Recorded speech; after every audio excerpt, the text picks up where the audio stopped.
So hey friends, this is Vishwa from Learn with Vishwa. So நேற்றுக்கு உங்களுக்கு வந்து ஜாவாவோட பேசிக்ஸ்லாம் சொல்லியிருப்பேன், என்ன அப்படின்லாம். ஸோ அதை வச்சு இன்றைக்கி ஒரு 3 பேசிக்ஸ் ப்ரோக்ராம் போடலாம். என்னென்னா order even, eligible for voting, so அப்புறம் இஃபல்ஸ் யூஸ் பண்ணி வேறு எதுனா ப்ரோக்ராம்லாம் போடலாம்.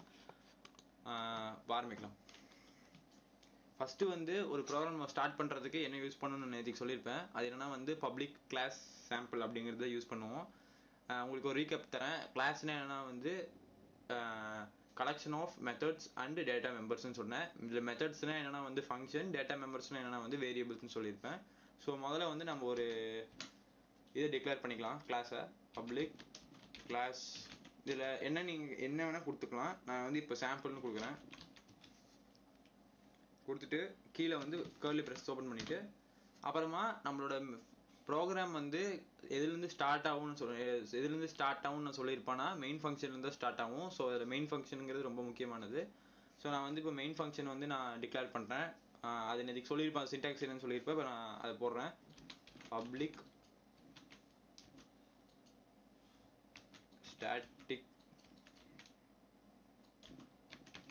void main ஆஃப் ஸ்ட்ரிங்கு, அப்புறம் இந்த ப்ராக்கெட்டுக்கு அப்புறம் ஆர்கியூமெண்ட்ஸ் ARGSன்னு போடுவோம். போட்டுட்டு அதுக்கப்புறமா நம்ம டிக்ளரேஷன்லாம் பண்ணுவோம். அதுக்கப்புறம் இன்னொரு ப்ராக்கெட் ஓப்பன் பண்ணிட்டு இதுக்குள்ளே தான் இப்போ வந்து நம்ம பேசிக் இதெல்லாம் வந்து ஸ்ட்ரக்சரை வந்து நம்ம பில்ட் பண்ணிட்டோம். இப்போ இதுக்குள்ளே நம்ம ப்ரோக்ராம் போட போகிறோம். ஸோ இப்போ உங்களுக்கு என்ன ஒரு ப்ரோக்ராம் போடுறதுக்கு முன்னாடி உங்களுக்கு என்ன தெரியணும்னா அதோட கான்செப்ட் என்னன்னு தெரியணும். இப்போ நம்ம வந்து எலிஜிபிள் ஃபார் ஓட்டிங்னு வச்சுக்கோங்களேன். எலிஜிபிள் ஃபார் ஓட்டிங்னு என்ன, 18 இயர்ஸுக்கு மேலே இருக்கீங்க இல்லை 18 இயர்ஸாக இருக்கவங்க வந்து ஓட்டிங் பண்ணலாம்.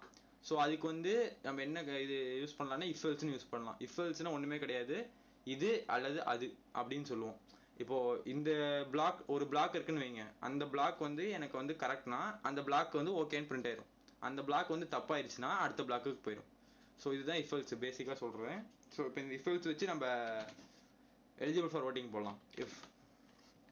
அதுக்கு முன்னாடி நம்ம ஒரு அவங்களோட ஏஜ் டிக்ளேர் பண்ணிக்கலாம். ஏஜ் டிக்ளேர் பண்ணுறதுக்கு ஸ்கேனர் அப்படின்னு ஒன்று இம்போர்ட் பண்ணணும். அது அந்த கான்செப்ட் கொஞ்சம் அப்புறமா போய்க்கலாம். இப்போ நான் டேரெக்டாக வந்து ஒருத்தங்களோட ஏஜ் வந்து நான் எப்படி கொடுத்துக்கிறேன்னா ஏஜ் இஸ் ஈக்குவல் டு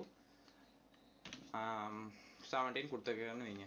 இப்போது இந்த ஏஜ், இவங்களோட ஏஜ் வந்து 70, இவங்களால ஓட்டிங் பண்ணுறது எலிஜிபிளா இல்லையான்னு நம்ம பார்க்கலாம். So if age greater than or equal to 18னா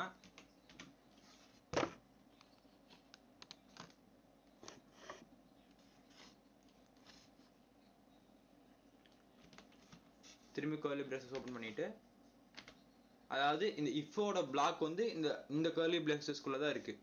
so இப்போ இதுக்குள்ளே வந்து நம்ம அதை பிரிண்ட் பண்ணிக்கலாம், என்ன வேணால் பிரிண்ட் பண்ணிக்கலாம். நம்ம பிரிண்ட்டுக்கான சின்டாக்ஸ் என்னன்னா system dot out dot print ln. இதுக்குள்ளே என்ன பண்ண போகிறோம்னா நம்ம இப்போ கொடுக்க போகிறோம் என்ன eligible for voting, eligible for voting அப்படின்னு கொடுத்துட்டோன்னா ஸோ இங்கே இது வரும். இப்போது இது வந்து 70 ஏஜ் நமக்கு தெரியும், எலிஜிபிள் ஃபார் ஓட்டிங் தான். ஆனால் இதே நீங்கள் வந்து இப்போ யூசர்கிட்ட இருந்து வாங்குறீங்கன்னு வைங்களேன், அவங்க 70 போடலாம், என்ன வேணால் போடலாம். ஸோ அப்போ வந்து நம்ம என்னன்னு நம்மளுக்கு தெரியாது. அதனால நம்ம எல்ஸ் பிளாக் ஓப்பன் பண்ணி 70 கீழே இருந்தால் என்னன்னு நம்ம பண்ண போகிறோம். எல்ஸ்னா என்னன்னா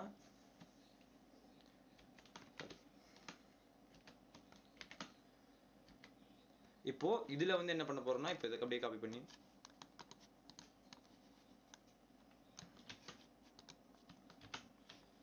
நாட் எலிஜிபிள் ஃபார் ஓட்டிங் போட்டுருவோம். நாட் எலிஜிபிள் ஃபார் ஓட்டிங் போட்டுட்டு ஸோ இதுதான் பேசிக் ப்ரோக்ராம். இப்போது ஒரு எலிஜிபிள் ஃபார் ஓட்டிங் இல்லையாங்கிற ப்ரோக்ராமுக்கு சாதாரணமாக பேசிக்கான ஒரு ப்ரோக்ராம் போட சொன்னாங்கன்னா நீங்கள் இப்படி போடலாம். ஆனால் நீங்கள் கொஞ்சம் காம்ப்ளிகேட் பண்ணி போடணும், அதாவது கொஞ்சம் யூசர் ஃப்ரெண்ட்லியாக போடணுன்னா நீங்கள் வந்து அந்த ஏஜென்ட் இஸ் ஈக்குவல் டு 17 கொடுத்துருக்காங்கல்ல, இது வந்து நீங்கள் யூசர்கிட்ட இருந்து வாங்கி போடுற மாதிரி இருக்கும். அதுக்கு வந்து ஸ்கேனர் இம்போர்ட் பண்ணுவேன், அது அப்புறமா சொல்கிறேன். இப்போதைக்கு இப்படி நம்ம டேரெக்டாக ஏஜ் வந்து 17 டிக்ளேர் பண்ணி போடுறோம். இப்போ உங்களுக்கே தெரியும் 17 ஏஜ் இருக்குது, இது அப்படின்னா இது கண்டிப்பாக வந்து எலிஜிபிள் ஃபார் ஓட்டிங் தான் இது வரும். என்னன்னு பார்க்கலாம்.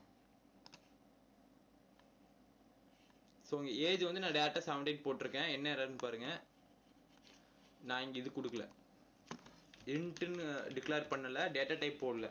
டேட்டா டைப்ஸ்னு நேற்றுக்கு என்னன்னு சொல்லியிருப்பேன். ஸோ அது மூலம் டிக்ளேர் பண்ணும். டேட்டா டைப்ஸ் போட்டுட்டு அப்புறம் இது வைக்கணும்.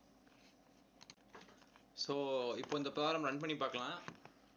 இப்போது ஏஜ் 17 கொடுத்துருக்கோம். 18க்கு மேலே இருந்தீங்கன்னா எலிஜிபிள் ஃபார் ஓட்டிங், இல்லைன்னா வந்து நான் எலிஜிபிள் ஃபார் ஓட்டிங் நான் போட்டிருக்கோம். இப்போது ஏஜ் வந்து 70 இருக்குது. அப்போ எலிஜிபிள் ஃபார் ஓட்டிங் தான் அஃப்கோர்ஸ் வரணும்.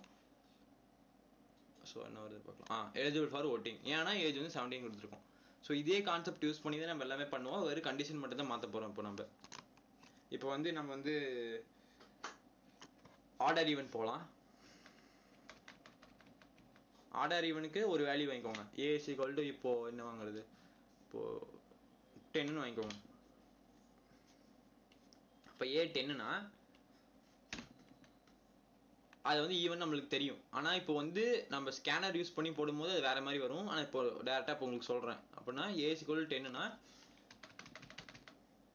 இப்போ நம்ம என்ன யூஸ் பண்ணுவோம், ஈவன்னா நம்ம எப்படி டிஃபைன் பண்ணுவோம். ஈவன்னா ஒன்றுமே கிடையாது. ஏ வந்து அதாவது அந்த ஒரு வேல்யூ டிவிசிபிள் பை 2னா அது ஈவன் நம்ம சொல்லுவோமா. ஸோ வந்து இப்போ நம்ம டிவிசிபிள் பை 2, சாரி, ஏ வந்து டிவிசிபிள் பை 2, அப்புறம் அதோட ரிமைண்டர் வந்து 0 வந்துச்சுன்னா நம்மளுக்கு வந்து அது அஃப்கோர்ஸ் என்னன்னு தெரியும், அது வந்து ஈவன். ஸோ ஈவன் மாற்றிக்கிறேன்.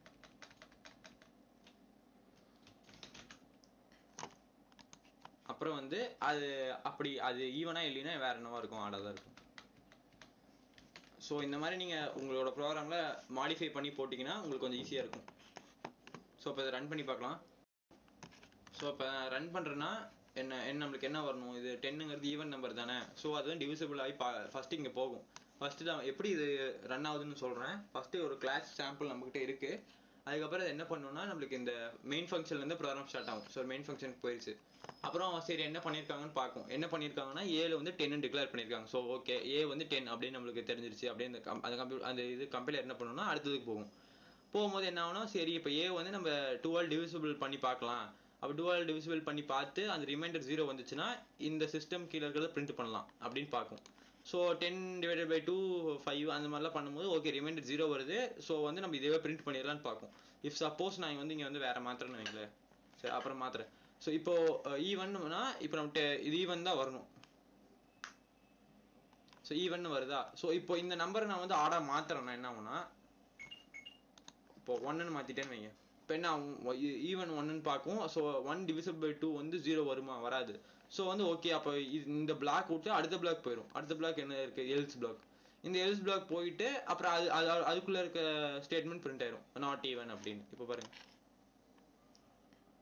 ஸோ இதுதான் சிம்பிள் இஃப் எல்ஸ் கான்செப்ட். நான் உங்களுக்கு வந்து ஜாவாவில் சொல்லியிருக்கேன். இதுக்கப்புறமா நான் ஸ்கேனரும் ஊப்ஸ் கான்செப்ட்னு என்னன்னு சொல்லி தர போகிறேன். ஸோ வந்து நீங்கள் என்னோட ஸ்டிக்காக இருக்குன்னு நினச்சிங்கன்னா கீழே சப்ஸ்கிரைப் பண்ணி பெல் பட்டன் கிளிக் பண்ணிக்கோங்க. ஸோ உங்களுக்கு நோட்டிஃபிகேஷன் டெய்லி வரும். So see you on the next video. Thank you.